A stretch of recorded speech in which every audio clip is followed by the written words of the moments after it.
الحمد لله رب العالمين والصلاة والسلام على سيد المرسلين أما بعد فأعوذ بالله من الشيطان الرجيم بسم الله الرحمن الرحيم اللهم رب اشرح لي صدري ويسر لي أمري واحلل عقدة من لساني يفقه قولي مولاي صل وسلم دائما أبدا على حبيبك خير الخلق كلهم يا رب بالمصطفى بلغ مقاصدنا واغفر لنا ما مضى يا واسع الكرم۔ میرے آقا صلی اللہ تعالی علیہ وآلہ وسلم کا فرمان عالی شان ہے، جو شخص 50 بار درود پاک پڑھے روزانہ، قیامت کے دن میں اس سے مصافحہ کروں گا۔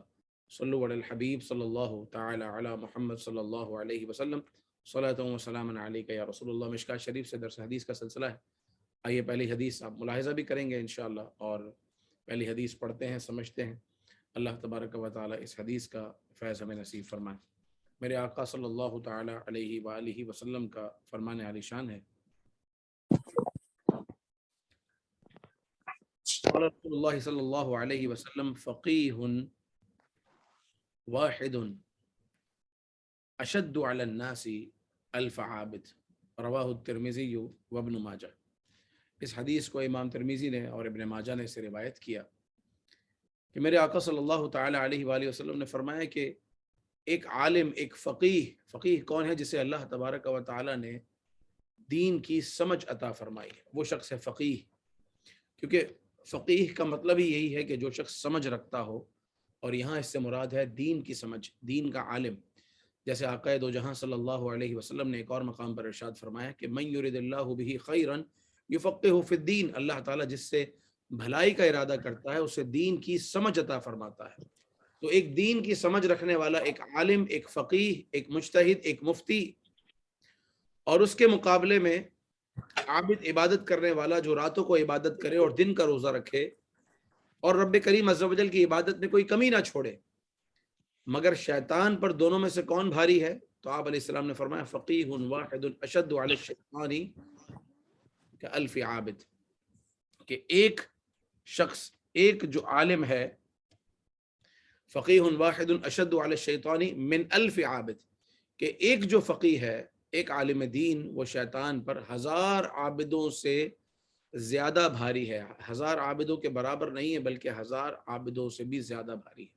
اس کی ایک مثال، دو بھائی تھے، جن میں سے ایک نے یہ ٹھانی کہ میں علم سیکھتا ہوں، اور دوسرے نے ٹھانی کہ میں عبادت کے لیے اپنے آپ کو فارغ کر لیتا ہوں اور میں کسی غار میں جا کر تنہائی میں عبادت کروں گا۔ دونوں بھائیوں کی ملاقات ہوتی ہے 8 سال کے بعد۔ دوسرے نے پہلے سے پوچھا تم نے کیا کیا؟ اس نے کہا میں نے مدرسے میں داخلہ لیا اور میں عالم بنا، میں نے دین پڑھا، قرآن پڑھا، احادیث پڑھی، میں نے حدیث اور قرآن کا اور بلاغت کا اور تفسیر کا اور اصول تفسیر کا اور اصول حدیث وغیرہ وغیرہ کا جو علم، مروجہ علوم ہے، وہ میں نے سیکھے۔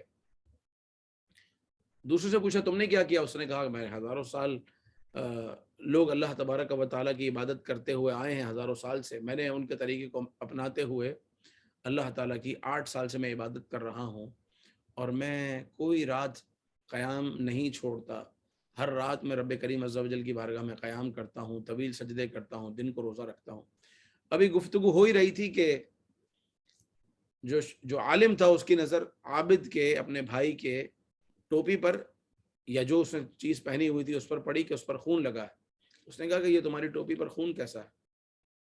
اس نے کہا ہوا یہ کہ ایک دن میں نے اپنی ٹوپی رکھی تھی، ایک چوہا گزرنے لگا تو میں نے اس کو مارا، یا میرے دوران نماز جو ہے وہ میرے ٹوپی کے اندر کوئی کیڑا گھسا اور میں نے اس کو مار دیا، اور میں نے دیکھا کہ چونکہ ٹوپی پر خون لگ گیا ہے، مجھے یہ محسوس ہوا تو میں نے نماز میں سجدہ سہو کر لیا، کیونکہ مجھے اتنا تو اندازہ تھا کہ نماز میں کوئی غلطی ہو جائے تو سجدہ سہو کر لیتے ہیں، اور یوں میں نے سجدہ سہو کر لیا اور اپنی نماز میں نے کنٹینیو کی۔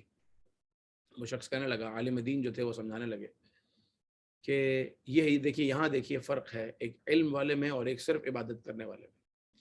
کہ اس نے کہا آپ نے تو اپنی ساری نمازیں گویا کہ برباد کر دی، اس لیے کہ جو کپڑا نجس ہو، نجس کپڑا پہن کر تو نماز ہوتی ہی نہیں ہے، سجدہ صاحب سے اس کا ازالہ نہیں ہوتا۔ اب اس عابد کو کیسے پتا کہ اس نے علم ہی نہیں سیکھا؟ اگر علم سیکھا ہوتا تو اسے اندازہ ہوتا کہ کون سی غلطی پر سجدہ صاحب کرنا ہوتا ہے اور کون سی غلطی پر نماز دوبارہ پڑھنی ہوتی ہے اور کون سی غلطی پر کپڑے بدلنے ہوتے ہیں۔ ہر غلطی کا ازالہ سجدہ صاحب نہیں ہوتا، اور بہت سے لوگ یہ غلطی کرتے ہیں، وہ یہ سمجھتے ہیں کہ نماز میں کسی بھی طرح کی کوئی بھی غلطی ہو جائے سجدہ صاحب کر لو کام ہو جائے گا، حالانکہ ایسا نہیں ہے۔ نماز میں کچھ مخصوص مقامات ہیں کہ جہاں غلطی ہو، واجبات کا ترک ہو، یا واجبات کو پانے میں تاخیر ہو، یا فرائض تک پہنچنے میں تاخیر ہو، اور اس کی ایک مخصوص کنڈیشن ہے کہ بھولا ہو اور یہ چیزیں ہوں، تو اس کا ازالہ اگر دوران نماز ہی یاد آ جائے تو سجدہ سہو کرنا ہوتا ہے۔ ہر غلطی کا ازالہ سجدہ سہو نہیں ہوتا۔ تو آپ نے اس حکایت سے اندازہ لگایا کہ عابد کی فضیلت عالم پر، یہ عالم کی فضیلت عابد پر، ایک علم رکھنے والے کی فضیلت عابد پر کیسی ہے کہ عبادت کرنے والا صرف عبادت کر رہا ہے، ہو سکتا ہے غلطیاں کر رہا ہو، جبکہ عالم دین اگرچہ عبادت کم کرے مگر وہ صحیح کرے گا، درست کرے گا۔ اس لیے آقا کریم علیہ الصلوۃ والسلام نے ارشاد فرمایا کہ عالم کی فضیلت ایک عابد پر ایسی ہے جس طرح میری فضیلت تمہارے کسی ادنا پر، جو حدیث ہم نے پچھلے درس میں سیکھی تھی۔ تو اللہ تبارک و تعالی ہمیں علم دین کا فیضان نصیب فرمائے اور علم پڑھنے کی سعادت اللہ ہمیں نصیب فرمائے، پروردگار ہمیں غلطیوں سے بچا کر رکھے۔ اس کے بعد حدیث میرے آقا صلی اللہ تعالی علیہ وآلہ وسلم ارشاد فرماتے ہیں،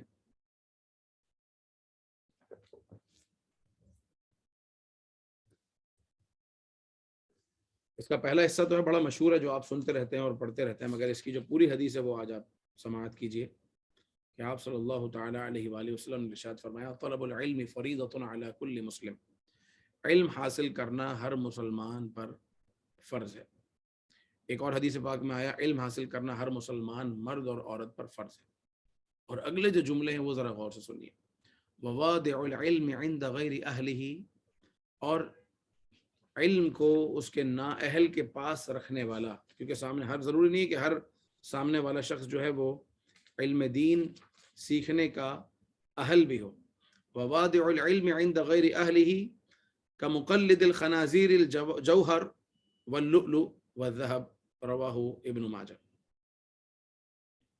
کہ آپ علیہ السلام نے فرمایا علم حاصل کرنا تو ہر مسلمان مرد اور عورت پر فرض ہے، لیکن سنو کہ نااہل پر علم پیش کرنے والا ایسا ہے جیسا اس نے خنازیر یعنی سوروں کو موتی اور جواہرات اور سونے کے ہار پہنائے۔ ایک شخص ہے سامنے والا جو علم سیکھنا نہیں چاہتا یا نااہل ہے، علم کا ہر ایک اہل ہو یہ ضروری نہیں ہے، علم سیکھنے کا وہ اہل ہی نہیں ہے اور پھر بھی اس پر علم پیش کر رہا ہے، اس کو علم سنا رہا ہے، اس کو حدیث سنا رہا ہے، اس کو قال رسول اللہ کی باتیں بتا رہا ہے، اسے اللہ تبارک و تعالیٰ کے فرامین اور قرآنی آیات کا جو ایک اس کی جو ایک اہمیت اور ایک عزت اور اکرام ہے وہ اس کے پیش نظر ہے ہی نہیں، اس کے باوجود وہ اس کو علم کی باتیں سنا رہا ہے، تو وہ کیا ہے، اس کی مثال کیسے دی گئی ہے، کمقلد الخنازیر الجوہر واللؤلؤ والذہب، وہ شخص ایسا ہے کہ جیسے خنزیروں کو، سوروں کو جواہرات اور سونے کا ہار پہنا رہا ہو، یہ مثال ہے اس کی۔ اس لیے علم کی بات بھی وہاں کی جائے کہ جہاں علم کی قدر ہو، جو لوگ علم سیکھنے کے لیے آئے ہوں، علم سیکھنے کے لیے جمع ہوئے ہوں۔ اس لیے علماء کے لیے بھی آداب میں سے یہ ہے کہ وہ ہر جگہ راہ چلتے ہوئے یا کہیں پر بھی بیٹھ کر علم کی باتیں شروع نہ کر دیں، بلکہ راہ چلتے ہوئے اگر کوئی مسئلہ بھی پوچھے اور موقع مناسب نہ ہو تو ان کو کہہ دیں کہ اس مسئلے کا جواب آپ کسی مناسب جگہ پر اور مناسب وقت میں آپ کو دوں گا، کیونکہ ہر جگہ اور ہر مقام نہ سوال پوچھنے کے لیے ہوتا ہے، اور نہ ہی ہر جگہ اور ہر مقام سوال کا جواب دینے کے لیے ہوتی ہے، اور نہ ہی ہر جگہ علم دین کی بات بتانے کے لیے ہوتی ہے، کیونکہ اگر کسی نے چلتے ہوئے کوئی بات کری اور اس کی توجہ کہیں اور ہے تو اس کا ہاں کا نہ اور نہ کا ہاں سن لے، یا حلال کا حرام اور حرام کا حلال سن لے، تو سیکھنے کا تو کیا فائدہ ہوا بلکہ الٹا نقصان ہوا۔ اور بعض اوقات سامنے والا بندہ نااہل ہوتا ہے، وہ علم کا بعض اوقات غلط طریقے سے استعمال کرتے ہیں۔ وہ کیا کہ علم کی بات سیکھ کر دوسروں پر اپنے علم کی یا تو دھات بٹھانا مقصود ہے، یا وہ بات سیکھ کر لوگوں کے ساتھ بحث اور مباحثے میں پڑھنا مقصد ہے، اور عالم دین کو اندازہ ہے کہ یہ جو مسئلہ پوچھ رہا ہے، یہ مسئلہ پوچھنا، اس کا مسئلہ پوچھنا اپنی اصلاح کے لیے نہیں ہے بلکہ صرف اور صرف بحث اور مباحثے کے لیے، یا اس کا مسئلہ پوچھنا صرف اور صرف تنگ کرنے کے لیے۔ بعض اوقات لوگ تنگ کرنے کے لیے بھی مسئلے پوچھتے ہیں، ایسی باتیں پوچھتے ہیں کہ الامان والحفیظ، تو وہاں پوچھنا علم حاصل کرنے کے لیے نہیں ہوتا، بلکہ یہ وہی لوگ ہیں جن کے بارے میں کہا گیا کہ یہ ہے نااہل، اور نااہل کو علم دین پیش کرنے والا ایسا ہے جیسے سوروں کو جواہرات اور سونے اور چاندی پہنانے والا۔ اس لیے جو عالم دین بھی ہیں ان کے لیے بھی یہ آداب ہیں کہ وہ صحیح جگہ پر علم کو بیان کریں، اور جنہیں اللہ تبارک و تعالی نے علم کی دولت سے نوازا ہے وہ اس کی قدر و قیمت کو بھی جانتے ہیں، تو اس کی قدر بھی کریں اور عوام کو بھی چاہیے کہ وہ علم کی قدر کرے، اور جو مقام ہو سوال پوچھنے کا اور جواب حاصل کرنے کا، اس مقام پر سوال اور اس مقام پر سوال کریں، اور وہیں جو مقام مناسب ہو وہاں جواب حاصل کریں۔ اللہ تعالیٰ ہمیں علم کی اہمیت سمجھنے کی سعادت نصیب فرمائے اور علم دین سے حصہ عطا فرمائے۔ اگلی حدیث پاک، اور اس حدیث کے راوی حضرت ابو ہریرہ رضی اللہ تعالیٰ عنہ ہیں۔ عن ابی ہریرہ رضی اللہ عنہ قال قال رسول اللہ صلی اللہ علیہ وسلم خصلتان لا يجتمعان في منافق، حسن سمت ولا فقه في الدين۔ خصلتان لا يجتمعان في منافق، حسن سمت ولا فقه في الدين، رواہ الترمذی۔ اس حدیث کو ترمذی نے روایت کیا، اور آقا دو جہاں صلی اللہ علیہ وسلم نے فرمایا کہ دو خصلتیں منافق میں جمع نہیں ہو سکتی، ایک ہے اچھے اخلاق اور ایک ہے دین کی سمجھ۔ یعنی جو شخص منافق ہو تو وہ منافق عام طور پر اچھے اخلاق والا نہیں ہوگا، یا اگر اچھے اخلاق والا ہے یعنی بڑی اچھی باتیں کرنے والا ہے، لوگوں کا دل لبھانے والا بھی ہے اور اخلاق اس کے اچھے بھی ہیں، تو اس کے پاس دین کی سمجھ نہیں ہوگی۔ ایسا ہو نہیں سکتا کہ ایک شخص منافق ہو، عالم بھی ہو اور اچھے اخلاق والا بھی ہو، نہیں۔ اگر اللہ تبارک و تعالیٰ نے اس کو یہ دو خوبیاں عطا کی ہیں، کون کون سی؟ اللہ تعالیٰ نے اس کو دین کی سمجھ دی ہے، اس کو فقیہ بنایا، اس کو عالم بنایا، اس کو علم کی دولت سے نوازا، اور اس کو اخلاق بھی عطا کیے ہیں، اس کا مطلب وہ شخص منافق نہیں ہے، کیونکہ منافق میں یہ دو خصلتیں جمع نہیں ہو سکتی۔ خصلتان لا تجتمعان فی منافق، میں نے پڑھا تھا لا یجتمعان، غالباً میرے پاس جو نسخہ ہے اس میں لا یجتمعان لکھا ہے، لیکن جو لا تجتمعان ہے یہ بھی درست ہے۔ لا تجتمعان یا لا یجتمعان فی منافق، جو خصلتیں ہیں، دو خصلتیں منافق میں جمع نہیں ہوتی، کہ اس کے اخلاق بھی اچھے ہوں اور اس کو دین کی سمجھ بھی ہو اور وہ پھر وہ منافق بھی ہو، نہیں۔ اللہ نے جس کو یہ دو نعمتیں دے دی، اس کا مطلب اللہ نے اس کو نفاق سے آزاد کر لیا اور نفاق سے اسے بچا لیا۔ اللہ ہمیں نصیب فرمائے۔ ارشاد ہوتا ہے عن انس قال قال رسول اللہ صلی اللہ علیہ وسلم من خرج فی طلب العلم فهو فی سبیل اللہ حتی یرجع۔ حضرت انس رضی اللہ تعالیٰ عنہ روایت کرتے ہیں کہ رسول اللہ صلی اللہ تعالیٰ علیہ وآلہ وسلم نے ارشاد فرمایا من خرج فی طلب العلم، من خرج فی طلب العلم، جو علم کی طلب میں نکلا، من خرج فی طلب العلم، جو علم کی طلب میں نکلا، گھر سے نکلا، اپنے شہر سے نکلا، اپنے گاؤں سے نکلا، اپنے ملک سے نکلا، سفر کیا جس نے، تو وہ سفر میں کیا ہے؟ فَهُوَ فِي سَبِيلِ اللَّهِ، تو وہ اللہ کے راستے میں ہے، علم دین سیکھنے کے لیے چلا ہے۔ جس طریقے سے بزرگوں نے سفر کیا، بغداد سے انہوں نے مکہ مکرمہ کا سفر کیا، مدینہ منورہ کا سفر کیا، اور دنیا والوں نے اور دنیا میں بزرگوں نے کتنے کتنے اسفار کیے، کتنے سفر کیے علم دین کی طلب کے لیے، ایک ایک حدیث کے لیے کئی کئی میل کا سفر کیا، کئی کئی دنوں کا سفر کیا، کئی کئی راتوں کا سفر کیا۔ آج بھی لوگ دین پڑھنے کے لیے، دین سیکھنے کے لیے اپنے گھروں کو چھوڑتے ہیں، اپنا گھر بار چھوڑ کر سفر کر کر دوسرے مقامات پر جاتے ہیں۔ تو یہ جو سفر ہے، چاہے وہ 1 سال کے لیے ہو، 2 سال کے لیے ہو، 4 سال کے لیے ہو، 8 سال کے لیے ہو، یہ سفر اگر ہم بھی اپنے بچوں کو بھیجتے ہیں، جامعات میں بھیجتے ہیں، دین سیکھنے کے لیے بھیجتے ہیں، سفر کرتے ہیں، یہ جاتے ہیں اور اتنے سال رہنے کے بعد جو واپس آتے ہیں، یہ ان کا جانا اور 4 سال 8 سال گزارنا اور پھر اس کے بعد واپس آنا، جب تک وہ بچہ یا جب تک وہ شخص گھر میں واپس نہیں آ جاتا، تب تک وہ فی سبیل اللہ، یعنی اللہ کے راستے میں ہے۔ گویا کہ اگر اس کا انتقال ہوتا ہے اس راستے میں تو فہو شہید، تو وہ شخص شہید ہے، اس لیے کہ یہ اللہ کے راستے میں ہے، اور جو اللہ کے راستے میں مرا وہ شہید ہے، اگرچہ شہید حکمی ہے مگر وہ شہید ہے۔ اسی طریقے سے اگر اس نے اللہ کے راستے میں کوئی 1 روپیہ خرچ کیا، 1 درہم خرچ کیا، 1 دینار خرچ کیا، تو اسے یہ درہم اور دینار خرچ کرنے کا وہ ثواب ملے گا جو راہ خدا میں خرچ کرنے کا ثواب ملتا ہے، اس لیے کہ وہ شخص راہ خدا میں۔ اسی طریقے سے اگر کسی نے اس پر خرچ کیا، لوگ صدقہ کرتے ہیں، خیرات کرتے ہیں اور اپنا پیسہ خرچ کرتے ہیں اللہ کی راہ میں، یقیناً ثواب کا کام ہے، لیکن کسی ایسے شخص پر خرچ کیا کہ فہو فی سبیل اللہ، وہ اللہ کے راستے میں ہے، وہ علم کی طلب میں نکلا ہوا ہے، ایسے شخص پر اگر خرچ کیا تو اس کس پر خرچ کیا؟ ایسے شخص پر خرچ کیا جو اللہ کے راستے میں نکلا ہے، گویا کہ جہاد کے لیے نکلا ہے۔ اور آپ علیہ الصلوۃ والسلام نے ارشاد فرمایا کہ جس طریقے سے جہاد پر جانے والے کو اجر ملتا ہے، اس طرح جہاد پر بھیجنے والے اور اس کو تیار کرنے والے اور اس کو گھوڑا دلانے والے اور اس کو سواری کا سامان دلانے والے اور اس کے گھر کی کفالت کرنے والے کو بھی وہ اجر ملتا ہے، اس اجر میں سے حصہ ملتا ہے۔ اسی طرح ایک وہ شخص ہے کہ جو طلب علم کے لیے نکلا اور جس نے اپنے وقت کی قربانی دی اور دین سیکھنے کے لیے نکلا، وہ تو اللہ کی راہ میں ہے، مگر جس نے اس کی کفالت کی یا جس نے اس پر خرچ کیا، اللہ تبارک و تعالیٰ اسے بھی محروم نہیں کرتا، اسے بھی اجر اور ثواب میں سے حصہ عطا فرماتا ہے، کیونکہ آپ علیہ الصلوۃ والسلام نے ارشاد فرمایا فَهُوَ فِي سَبِيلِ اللَّهِ حَتَّى يَرْجِعْ، وہ اللہ کے راستے میں ہے جب تک کہ وہ لوٹ آئے، جب تک وہ لوٹتا نہیں ہے وہ مستقل اللہ کے راستے میں ہے۔ اللہ تبارک و تعالیٰ علم دین کی طلب ہمیں نصیب فرمائے۔ اگلی حدیث پاک وہ بڑی خوبصورت حدیث ہے۔ میرے آقا صلی اللہ تعالی علیہ وآلہ وسلم نے ارشاد فرمایا، قال رسول اللہ صلی اللہ علیہ وسلم من طلب العلم كان كفارة لما مضى، كان كفارة لما مضى، رواه الترمذی۔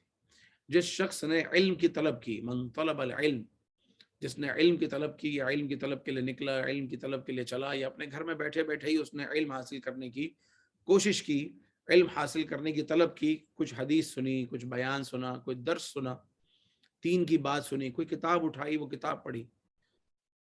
علم سیکھنے کا کوئی بھی ذریعہ ہو سکتا ہے، کوئی اچھی ویڈیو دیکھی جس میں دین کی بات ہے، علم کی بات ہے، مگر اس کو سنا طلب علم میں ہو کہ میں چاہتا ہوں کہ مجھے یہ بات پتہ چل جائے، مثلا میں چاہتا ہوں کہ نماز سے کتنے واجبات ہیں مجھے یہ پتہ چلیں، تو میں نے کتاب اٹھائی اور پڑھنا شروع کر دیا، یا میں چاہتا ہوں کہ نماز سے کتنے فرائض و شرائط ہیں یہ مجھے پتہ چلے، میں نے کتاب اٹھائی اور پڑھنا شروع کر دیا۔ میں چاہتا ہوں کہ مجھے یہ پتہ چلے کہ ایک مسلمان کے کانسیپٹ اور عقائد کیا ہونے چاہیے، تو میں نے ایک عقیدے کی کتاب اٹھائی اور پڑھنا شروع کر دیا۔ میں یہ چاہتا ہوں کہ مجھے مصطفیٰ کریم علیہ الصلوۃ والسلام کی سیرت کے بارے میں پتہ چلے کہ آپ علیہ الصلوۃ والسلام اپنے شب و روز کیسے گزارتے تھے، تو میں نے سیرت کی ایک کتاب اٹھائی اور اسے پڑھنا شروع کر دیا۔ یا میں چاہتا ہوں کہ قرآن پاک کی آیات کو میں سمجھوں، تو میں نے قرآن پاک کی آیات کا درس سننا شروع کر دیا۔ یہ سب طلب علم ہے، چاہے سننا ہو، چاہے پڑھنا ہو، چاہے دیکھنا ہو، یہ سب کا سب طلب علم ہے۔ اور جو شخص طلب علم کے لیے کوشش کرتا ہے اور علم دین کا طالب ہوتا ہے، اس کو کتنی بڑی جزا ہے کہ کان کفارۃ لما مضی، یہ علم کی طلب اس کے لیے کفارہ بن جاتی ہے جو کچھ ہوا، لما مضی، جو کچھ ہو چکا ہے، جو کچھ گزر چکا ہے، یعنی جو غلطیاں ہوئیں، جو گناہ ہو گئے، اللہ تبارک و تعالیٰ اس علم دین کی طلب کے صدقے اس شخص کے پچھلے گناہوں کو بخش دیتا ہے اور کفارہ بنا دیتا ہے۔ اور یہاں سے مراد یقیناً گناہ صغیرہ ہے، اور گناہ کبیرہ اللہ تبارک و تعالیٰ بے شک وہ بھی معاف کرنے پر قادر ہے۔ گناہ صغیرہ اور کبیرہ دونوں وہی معاف کرنے والا ہے، مگر پروردگار عز و جل کا ہی یہ اصول ہے کہ گناہ کبیرہ جب بندہ توبہ کرتا ہے تو اللہ تعالیٰ معاف فرما دیتا ہے، اور صغیرہ تو ویسے معاف کر دیتا ہے کہ پروردگار عز و جل نے ارشاد فرمایا ان تجتنبوا الکبائر ما تنہون عنہ نکفر عنکم سیئاتکم وندخلکم مدخلا کریما، کہ اگر تم کبیرہ گناہوں سے بچتے رہو، ان تجتنبوا الکبائر، اگر کبیرہ سے بچو، ما تنہون، جن سے منع کیا گیا ہے، اگر ان سے بچتے رہو تو ہوگا کیا، ان تجتنبوا الکبائر ما تنہون عنہ نکفر عنکم سیئاتکم، جو بقیہ صغیرہ گناہ ہیں وہ تو ہم ویسے معاف کر دیں گے، اور کبھی وہ گناہ بخش دیے جاتے ہیں۔ بندہ جمعے کی نماز پڑھتا ہے تو پچھلے جمعے سے لے کے اس جمعے تک کے گناہ بخش دیے جاتے ہیں، دو نمازیں پڑھتا ہے تو ان دو نمازوں کے درمیان ہونے والے گناہ بخش دیے جاتے ہیں، علم دین کی طلب میں درس سنتا ہے، بیان سنتا ہے تو پچھلے گناہ بخش دیے جاتے ہیں۔ اللہ ہمارے گناہوں کو بخشے۔ تو پروردگار عز و جل کے حبیب صلی اللہ علیہ وسلم نے فرمایا کان کفارۃ لما مضی، کہ اللہ تعالیٰ کی بارگاہ میں وہ کفارہ بن جاتا ہے جو کچھ ہو چکا ہے۔ جس طرح ہم کہتے ہیں نا کہ یا رب بالمصطفیٰ بلغ مقاصدنا واغفر لنا ما مضی یا واسع الکرم، اے اللہ بخش دے، واغفر لنا، بخش دے، کیا بخش دے، ما مضی، جو کچھ ہو چکا ہے مولا وہ بخش دے، یا واسع الکرم، اے پروردگار تو بڑا وسعت والا اور کرم والا ہے۔ تو یہ ہے ما مضی، یہی لفظ یہاں استعمال ہوا حدیث پاک میں، کیا ارشاد ہوا کہ کان کفارۃ لما مضی، جو ہو چکا ہے اس کا کفارہ بن جاتا ہے علم دین کی طلب، اللہ ہمیں نصیب فرمائے۔ آگے ارشاد ہوتا ہے عن ابی سعید الخدری رضی اللہ عنہ قال قال رسول اللہ صلی اللہ علیہ وسلم لن يشبع المؤمن من خیر يسمعه حتى يكون منتهاه الجنہ، رواہ الترمذی۔ مومن کا پیٹ نہیں بھرتا، لن يشبع المؤمن، مومن کا پیٹ نہیں بھرتا، مگر کس چیز سے؟ کھانے سے نہیں۔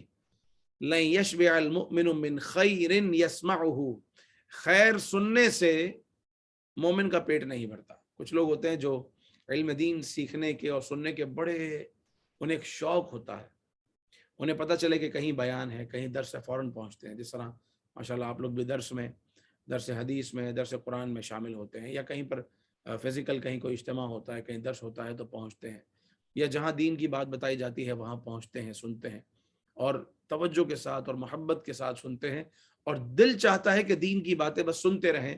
یہ علامت ہے ایمان کی، کیونکہ آپ علیہ الصلوۃ والسلام نے فرمایا لن یشبع المؤمن من خیر یسمعہ، کہ مومن خیر سننے سے اس کا پیٹ نہیں بھرتا، وہ چاہتا ہے کہ میں خیر سنتا ہی رہوں، میں دین سنتا ہی رہوں، میں احادیث سنتا رہوں، میں قرآن کی آیات سنتا رہوں اور ان کو سمجھتا رہوں، میں پڑھتا رہوں، میں سنتا رہوں، سمجھتا رہوں۔ کبھی بھی مومن یہ نہیں سمجھتا کہ میرے پاس اب اتنا علم آ گیا کہ مجھے اب کسی چیز کی ضرورت نہیں ہے۔ یہ ایمان والے کی شان نہیں۔ ایمان والے کے پاس تو بلکہ جتنا علم ہوگا اب اس کی اور مزید پیاس بڑھے گی۔ یہ علم کا خاصہ ہے کہ جو اللہ تعالیٰ جس کو جتنا زیادہ علم عطا فرماتا ہے اس کے اندر خواہش اور بڑھتی ہے کہ وہ اور علم حاصل کرے۔ اس کی لذت ہی ایسی ہے، اس کی چاشنی ہی ایسی ہے، اس کا مزہ ہی ایسا ہے کہ لن یشبع المؤمن من خیر یسمعہ، کہ مومن کا پیٹ نہیں بھرتا خیر سننے سے۔ کب تک؟ حتی یکون منتہاہ الجنہ، یہاں تک کہ اس کا ٹھکانہ، اس کا جو اینڈ ہے وہ جنت ہے۔ جنت تک پہنچنے تک وہ علم دین سننے کی چاہت رکھتا ہے۔ اس کا مطلب یہ ہے کہ جنت پہ پہنچنے کا فیصلہ کب ہوتا ہے؟ کہ جب بندے کی آنکھ بند ہو جاتی ہے اور جب وہ ایمان سلامت لے کے دنیا سے رخصت ہو جاتا ہے۔ اب جب اعمال کا سلسلہ منقطع ہو جاتا ہے، اب اگلا جو راستہ ہے یا جنت کا ہے یا دوزخ کا ہے۔ تو یہ اس حدیث پاک سے دو خاص باتیں جو اشارۃ النص سے پتہ چلی، بلکہ ایک تو دلالت النص سے اور ایک اشارۃ النص سے۔ ایک یہ کہ جس شخص کے اندر دین سننے کا شوق ہے، دین سمجھنے کا شوق ہے، وہ مومن ہے۔ ایک بات تو یہ پتہ چلی جو الفاظ میں واضح ہے، کیونکہ ارشاد ہوا لن یشبع المؤمن من خیر یسمعہ، کہ مومن کا پیٹ نہیں بھرتا دین سننے سے، خیر سننے سے۔ یہ بات تو بڑی وضاحت کے ساتھ دلالت النص سے سمجھ میں آ رہی کہ جس شخص کو اللہ تعالیٰ نے علم سیکھنے کا، علم سننے کا شوق دیا ہے وہ ایمان والا ہے۔ اور دوسری بات یہ پتہ چلی حتی یکون منتہاہ الجنہ، کہ اللہ تعالیٰ ایسے شخص کو جنت ہی عطا فرمائے گا۔ سبحان اللہ۔ اس شخص کے لیے ایک اشارۃ النص ہے اسی حدیث میں کہ اس کا ٹھکانہ جنت ہے، اس لیے کہ جب پروردگار عز و جل نے اس کو یہ شوق دین دیا ہے اور اس کی یہ دنیا میں پریکٹس رہی ہے، تو اس کا ٹھکانہ بھی کیا ہے؟ یہ نہیں کہا گیا کہ حتی یکون منتہاہ الموت، کہ جب تک کہ اس کا انتقال نہ ہو جائے۔ تو وہ ایک یہ بات بھی سمجھ میں آتی ہے کہ وہ شخص مومن کامل ہے جس کو موت تک جو ہے وہ خیر سننے کا شوق رہے اور وہ حدیث سنتا ہی رہے۔ لیکن اللہ کے حبیب صلی اللہ علیہ وسلم نے فرمایا حتی یکون منتہاہ الجنہ، یہاں تک کہ اس کا ٹھکانہ جنت ہے۔ وہ جنت میں جانے تک اور جنت کے فیصلے تک اور اپنی آنکھیں بند ہونے تک، جنتی ہونے کی حالت میں اپنی آنکھیں بند ہونے تک وہ علم دین کی طلب میں رہتا ہے، سنتا رہتا ہے، سیکھتا رہتا ہے۔ اللہ تعالی ہمیں بھی ان میں شامل فرمائے۔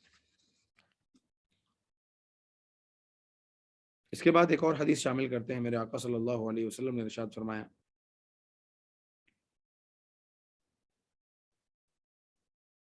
کیا حدیث ہے یہ؟ صلی اللہ علیہ سیدنا محمد جی، قال رسول اللہ صلی اللہ علیہ وسلم من سئل عن علم علمه ثم كتمه الجم يوم القيامة بلجام من النار، یا بلجام من نار، رواہ احمد و ابو داود والترمذی ورواہ ابن ماجہ عن انس۔ حضرت ابو ہریرہ رضی اللہ تعالیٰ عنہ بیان کرتے ہیں کہ رسول پاک صلی اللہ علیہ وسلم نے ارشاد فرمایا کہ من سئل عن علم علمه ثم كتمه، کہ ایک شخص ہے جس سے علم کے بارے میں سوال کیا گیا اور اس کو وہ علم دین کا مسئلہ پتہ بھی ہے، جس کو وہ جانتا بھی ہے، ثم كتمه، پھر بھی اگر اس کو چھپائے تو کیا ہوگا؟ قیامت کے دن اسے آگ کی لگام ڈالی جائے گی۔ جس طرح جانوروں کو لگام ڈالی جاتی ہے نا، اس طرح ایسے شخص کو آگ کی لگام ڈالی جائے گی۔ وہ شخص کہ جس سے کوئی دین کی بات پوچھی گئی، دین کا مسئلہ پوچھا گیا اور اس کو اس کا جواب آتا بھی ہے، علم وہ جانتا بھی ہے، اس کے باوجود بھی وہ اگر دین چھپاتا ہے اور علم چھپاتا ہے تو ایسے شخص کو قیامت کے دن آگ کی لگام ڈالی جائے گی۔ الامان والحفیظ، کہ جہاں علم دین سیکھنے کی اتنی برکت ہے اور علم بتانے کی برکت ہے، علم پھیلانے کی برکت ہے، علم چھپانے کا اتنا بڑا وبال کہ من سئل عن علم علمه ثم كتمه، جس شخص سے علم کا مسئلہ پوچھا گیا، دین کی بات پوچھی گئی اور وہ اسے 100% جانتا ہے۔ یہ نہ ہو کہ اس کو خود کنفرم نہیں اور اس کے باوجود بھی دین کا مسئلہ بتائے تو وہ تو بڑی غلطی کر سکتا ہے، بڑی غلطی کا امکان ہے۔ یہاں یہ بات ہو رہی ہے کہ ایک شخص سے دین کی بات یا علم دین کا مسئلہ کوئی پوچھا گیا اور وہ اس بات کو جانتا ہے، علمہ، اس مسئلے کو جانتا ہے، ثم کتمہ، اور پھر بھی اس بات کو اگر چھپاتا ہے تو کیا ہوگا؟ الجم یوم القیامت بلجام من نار، الجم یوم القیامہ، اسے قیامت کے دن لگام ڈالی جائے گی۔ کون سی لگام؟ بلجام من نار، اسے آگ کی لگام ڈالی جائے گی قیامت کے دن ایسے شخص کو کہ جس نے یہ حرکت کری۔ تو اللہ تبارک و تعالیٰ نے جس کو دین کے سمجھ عطا کی ہے کہ وہ دین کو جانتا ہے، مسائل کو جانتا ہے، مسائل کو سمجھتا ہے، اور جیسے آپ لوگوں میں سے بھی ہیں کہ جو ایک عرصے سے ماشاءاللہ پڑھ رہے ہیں، سن رہے ہیں، سمجھ رہے ہیں، تو بعض اوقات کچھ مسائل ایسے ہوتے ہیں کہ جو ہمیں واقعی 100% پتہ ہوتے ہیں کہ یہ بات ایسی ہی ہے، اس کے باوجود بھی اگر کوئی پوچھے تو اس کو سستی کی وجہ سے منع کر دینا یا نہ بتانا، یا ہمیشہ اسی شک میں رہنا کہ یار میں ہو سکتا ہے میں غلط بتا دوں۔ جب صحیح پتا ہے تو پھر کیوں غلط بتائیں گے؟ جب 100% صحیح پتا ہے تو پھر اس مسئلے کو بتائیں کہ کسی کی دینی الجھن دور کرنا کتنا بڑا ثواب ہے، آپ جانتے ہیں اتنا بڑا ثواب ہے کہ جو شخص کسی مسلمان کی دینی الجھن دور کرتا ہے، اللہ تبارک و تعالیٰ اسے پوری روئے زمین کے برابر، جتنی زمین ہے اس کے برابر صدقہ کرنے کا ثواب عطا فرماتا ہے، جو کسی کی ایک دینی الجھن کو دور کر دے۔ اتنا بڑا اجر ہے، اتنا بڑا ثواب ہے، اور اس کے باوجود اگر کوئی دین کا مسئلہ چھپائے تو الجم یوم القیامت بلجام من نار، اسے قیامت کے دن آگ کی لگام ڈالی جائے گی۔ جو جانوروں کو لگام ڈالی جاتی ہے وہ لوہے کی ہوتی ہے یا وہ چمڑے کی ہوتی ہے، مگر قیامت کے دن ایسے شخص کو آگ کی لگام ڈالی جائے گی۔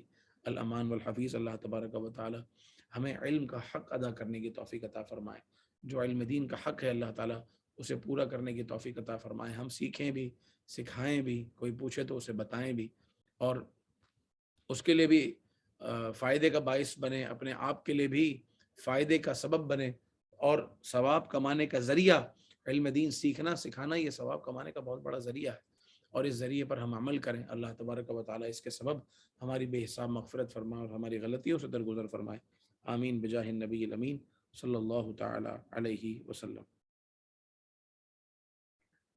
الحمد للہ رب العالمین والصلاة والسلام علی سید المرسلین، یا اللہ یا رحمان یا رحیم یا کریم یا ربنا یا ربنا یا ربنا یا ربنا یا ربنا یا کریم، اے اللہ ہمارے تمام صغیرہ کبیرہ گناہوں کو معاف فرما، الہ العالمین ہماری بے حساب مغفرت فرما اور ہم سے صدا کے لیے راضی ہو، اے اللہ ہماری غلطیوں کو معاف فرما دے، اچھا روزگار، رزق حلال طیب واسع عطا فرما اور سب کو حرام سے بچا، اے اللہ زمینی آسمانی بلاؤں، آفتوں، مصیبتوں سے بچا، در در کی ٹھوکروں سے بچا، عزتوں کے بعد ذلتوں سے بچا، الہ العالمین غیر کی محتاجی سے بچا، اے اللہ مخلوق کی محتاجی سے بچا، اے اللہ ہر طرح کی بیماری سے اور پریشانی سے اور اچانک بیمار ہونے سے، اچانک آنے والے حادثات سے، اچانک آنے والی موت سے ہم سب کی حفاظت فرما، الہ العالمین ہم سب پر اپنا خاص کرم فرما، اے اللہ ہماری حاضری کو اپنی بارگاہ میں قبول فرما اور قرآن حدیث کی سمجھ ہمیں نصیب فرما اور یہ پڑھنا سننا اپنی بارگاہ میں قبول فرما، مصطفیٰ کریم علیہ الصلوۃ والسلام کی احادیث کا نور ہمیں نصیب فرما،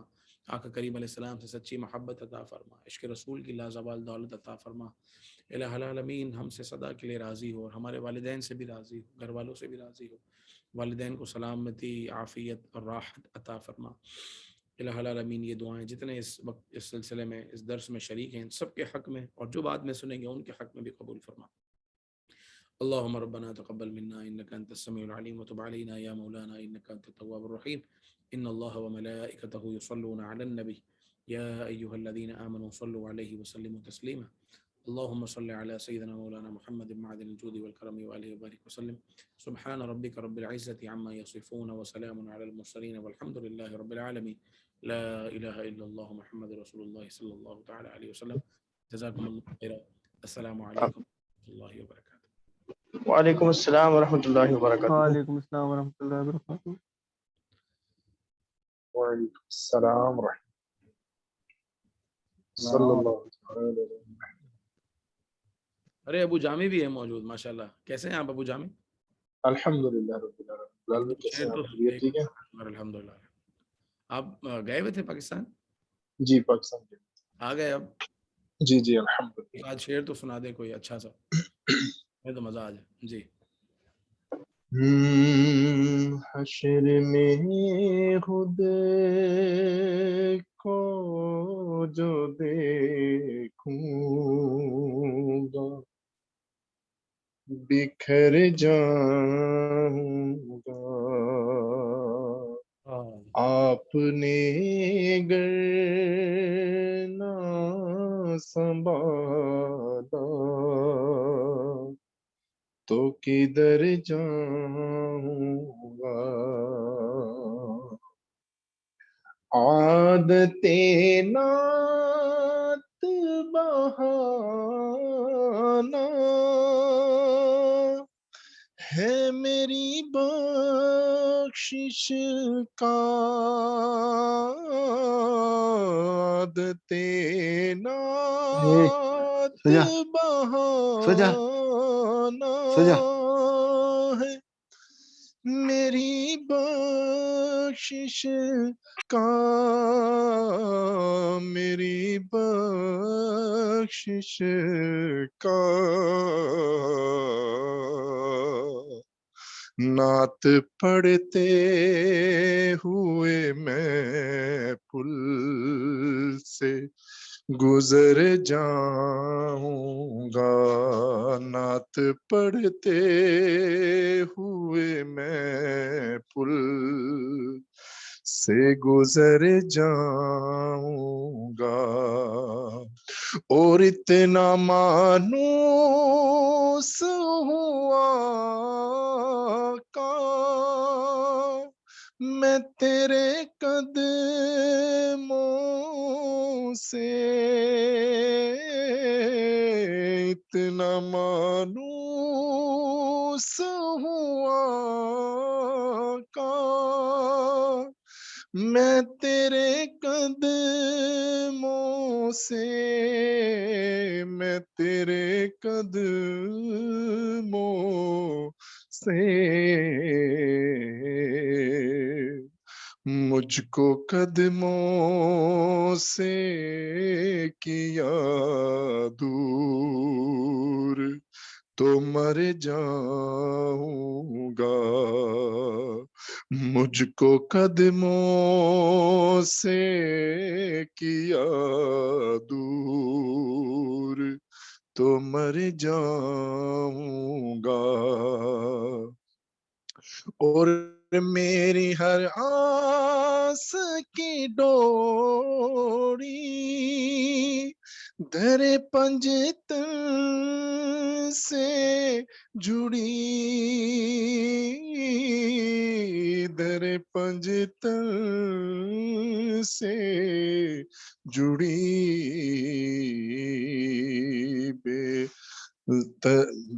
بے لحد ہو کے لحد میں اتر جاؤں گا. بے خطر ہو کے لحد میں اتر جاؤں گا. آپ نے گر نہ سنبھالا تو کدھر جاؤں گا. مجرم ہوں جہاں بر کا محشر میں برم رکھنا.